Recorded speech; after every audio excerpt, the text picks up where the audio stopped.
Hi guys, in this special request video, I'll be solving the question you are seeing on your screen. So the question says, suppose that A is Aij. So all this how they used to define a cofactor. What is a cofactor? If you don't forget, but you've forgotten, I refer you to my uh, last video on law of series where I explained that.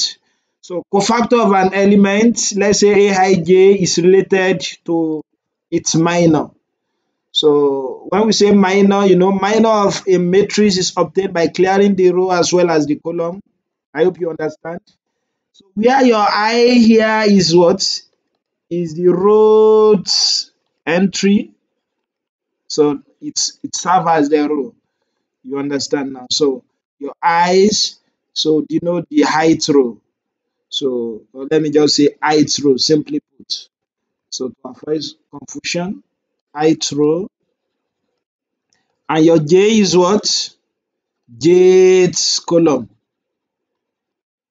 So the question asks us to find the determinant of this matrix. You understand now? So we have to find the determinant. When we are asked to find the determinant, you can only find the determinant of a matrix, and indeed you can only find the determinant of a what? Of a square matrix. It means in fact what we are looking here, this matrix will be what? Will be a square matrix. So then how are you going to obtain that? And they've given us our matrix via the cofactor. So where our I serve as ith row and j serve as jth column. So if you now check here, then we were given that where Aij, that is when you want to know your cofactor, so then you are going to use this formula. So which is Aij is equal to minus 1 raised to the power I 2I minus 3j, with this condition that your 1 is less than or equal to I, and j. So don't be distracted. This I and j, they are together, not that 1 is less or equal to I, j is less or equal to 3. No, that is not possible. So it is better you put the bracket to avoid that confusion, less than 3. So what this is saying is that since your height and j is less or equal to 3, it implies that the maximum number of I you can have is 3, and the maximum number of j you can have is what? Is also 3. What does that imply? So that is, this is, a square matrix, 3 by 3 square matrix. You understand now? So it means if you write this matrix like this now that we know the maximum value we can have for our I and j, then I can say that my A is equal to what? A 1 1, your ij, that is row 1 column 2, A 1 2, A 1 3, A 2 1, A 2 2, A 2 3, A 3 1, A 3 2, A 3 3. Don't forget I said, this first number here of the cofactor represent the what? The ith row. So this means row 1 column 1, row 1 column 2, row 1 column 3, and this implies what? Row 3 column 3. So if that is cleared, then we can quickly find the value of each of the what? Each of the nth tree. So since we know what our minor, our cofactor is, then that will be very easy, easier for us to find. Now if you use that formula, you have that your Aij is what? Minus 1 raised to power I 2I minus 3j. So that means if you want to find your what? If you want to find your A11, so it means you can see that your I is corresponding to 1 here and j is also corresponding to 1. So that if it is from this formula, however you see I, you put 1, however you see j, you put 1. Then I'm going to have minus 1 raised to power 1, 2 multiplied by 1 minus 3 into 1. That will give me what? Any negative number raised to power odd, you are still going to get negative. So this is going to give you minus 1 times 2, that's minus 2. minus 3. That will give you minus 5. Is that okay? Then you can do the second one, A12. That's going to give me what? Minus 1 raised to power. Your I now remains the same thing, which is 1, 2 into 1 minus 3 into H into 2, because our J here is 2, if you check the cofactor very well. And this is also minus 1 times 2, that's minus 2 minus 6, which is equal to minus 8. Please note that there are different approach you can use to solve this. In fact, you can use you can prove it without actually writing this down. So, but because of the O-level students, so I'm not going to use that approach. So, then for A13, so how are you going to obtain A13? Your I remains as 1 again, and your J now will be what? 3. So then I'm going to have minus 1 raised to power 1, 2 raised to power 1 minus 3 raised to power 3. So, and this will give me minus 2 minus 9, which is equal to minus 11. So, then you do the next entry. So, A21. Here, your I will be what? 2, your J will be 1. So, that's minus 1 squared, 2 into 2, minus 3 into 1. You understand? So, minus 1 square is 1. 1 times 4. 2 times 3 is 4. That's 4 minus 3. And 4 minus 3 will give me what? So that's going to give me 1. So that's going to give me 1. So if you do the second one similarly, A22, I don't need to stress myself since this remains the same thing. It means all what I have here will be the same thing. That's going to give me 4 again. You understand that? You understand what I said, since your I remains 1. Then 4 into 3 into what? It will now be 2 since your J is 2 now. That's 4 minus 6, which is equal to minus 2. Then your A23. So A23 is going to give me what? So 4 again, 4 minus 3 times 3. That is 4 minus 9, which is equal to minus 5. You understand now? So then if that is cleared, then you can try the last row, A31. Don't forget, for A31 now, it means your I is what? So your I is 3 and your J is what? Your J is 1. Don't forget the formula again. That's going to give me minus 1 raised by 3, 2 into 3, minus 3 into 1. So this is minus 1. Don't forget the principle I told you. If you have a negative number raised to power odd, you are going to have negative 2. So this is minus 1, minus 6. You understand that? So then you are going to have minus 6, minus 3. That's going to give you minus 9. So A32 again. That's going to give me what? You don't need to stress yourself since all this is going to give you minus 6 too. So that's minus 6 into 3 times what? Times 2. That's minus 6 minus 6, which is minus 12. And lastly, A33. So that's minus 6 minus 3 times 3. So that's going to give you minus 6 minus 9, which is equal to minus 15. So you will see we've obtained all these cofactor, all the entry. Then I can rewrite my A now. Don't forget your A is what? Is a determinant, a 3 by 3 determinant. Then you can write all the values there. Don't forget my A11, I have minus 5, minus 8, minus 11 in this order, right? Then 1, minus 2, minus 5. So I'm writing it row wise.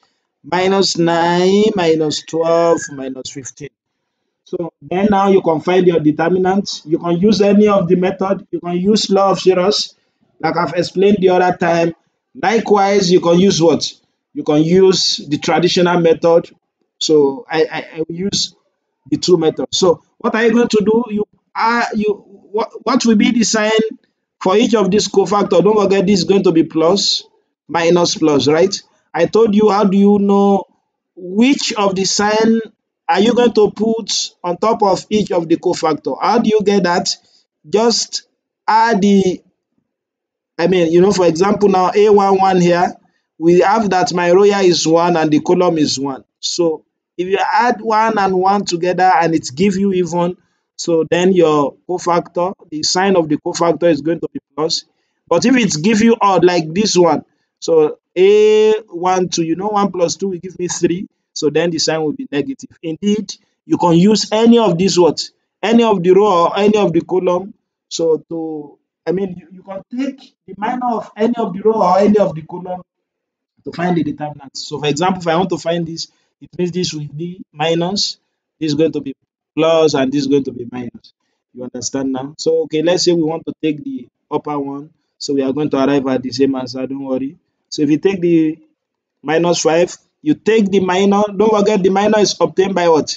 Clearing the row as well as the H column. So you are going to have minus 2, minus 5, minus 12, minus 15. You understand? So likewise, the second one, that's going to be minus 8. Then you find the minor. Don't forget the minor is obtained by clearing the what? By clearing the row as well as the column. This is the row, this is the column. Then I have 1, minus 5, minus 9, minus 15. Minus 9, minus 15. You understand? And lastly, that's plus minus 11. Then you also clear you take the minor. The minor is obtained by clearing the row as well as the column of that cofactor. Then you are going to have 1, minus 2, 9, minus 12. So immediately after that, you can simplify this further. So then this one is going to give me, don't forget how we obtain the determinant of 2 by 2 matrix. You do that by multiplying this guy with this guy minus this times this. So minus 2 times minus 15, that will give you 30, minus 5 times minus 12. That's going to give me what? 60. Then minus times minus here, that's positive 8. So 1 times minus 15, that's going to give me minus 15, minus 5 times minus 9, that is 45. And lastly, this will give me minus 11 into minus 12. You have minus inside before, but minus 2 times 9. So minus 2 times 9, sorry, this will be minus 9. Yeah, it is minus 9. I made a mistake. So minus 9. Then this is going to give me minus 18. So if you simplify it further, then you have minus 5 into minus 30 plus 8 into what? Minus 15 minus 45. That's minus 60 minus 30. Then if you simplify it further, I'm going to have what? So what is minus 5 times minus 30? That's 150, positive 150, negative 240, and positive 330. And positive 330. You will see that 150 minus 240, oh sorry, 6 times 8 is 48, or not 240. That should give me 480. So, and 150 minus 480, that will give you minus 330 plus 330. So that gives you 0. So then you say that determinant of A is equal to what? 0. So that's that. It means determinant of this matrix is what? It's 0. Alternatively, don't forget, if you want to apply the law of zeros I taught you, so what are you going to use? How are you going to do that? It is not difficult. Just write the entries. We have minus 5, minus 8, minus 11, 1, minus 2, minus 5, minus 9, minus 12, minus 15. You write it like that. And I told you are going to copy the first two columns. Minus 5, minus 8, 1, minus 2, minus 9, minus 12. You understand now? Then after doing that, you are going to put plus here into the first 3 columns, plus, then minus, minus. You understand now? So if that is clear, then after that, you are going to multiply this guy together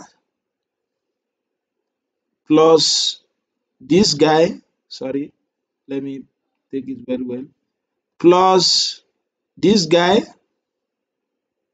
You understand now? Then after that, minus this, and minus this. So that's the law of zeros, and you are going to obtain the same result. Let us try that. So if you check this arrow, this line, so you know it touches -5, -2, -15. If you multiply them together, -5 times -2 is 10. 10 times -15, that will give you -150. I hope you understand. So then minus, minus, minus, then you are going to have negative since you have 3 negative. So 8 times 5 is what? 40. 40 times 9, that will give you 360. So then the last one, this will give you positive. 12 times 11, that is 132. Okay, now if you do that of negative, that's minus, minus, you have 4 negatives, it's going to give you plus. Plus 11 times 2, that is 22. 22 times 9, that's 189. You understand now? So then minus times minus, you have 4 minus here too. That's going to be positive as well. 5 times 5 is 25 times 12, that is 300. And lastly, so no, this will be negative. Minus, do you know how it is that you have 3 negative? That will give you negative 8 times 15. 8 times 15 will give you 120. So if you add them together, so you will see you are going to get what? So you are going to get 0. Okay, let us try that. So you can do your calculator, you can do it by mouth. So minus 150 minus 360 will give you minus 510. Minus 510 plus 132, that's minus 378. If you add it to 189, that is minus 180. Minus 180 plus 300 is what? 120. And 120, all of this guy will give you 120. So 120 minus 120 will give you 0. So meaning determinant of A is 0. You can see it is very simple. So if you understand this, please don't forget to like, subscribe, and share to your friends so as to benefit too. So I will see you in the next video. Thank you.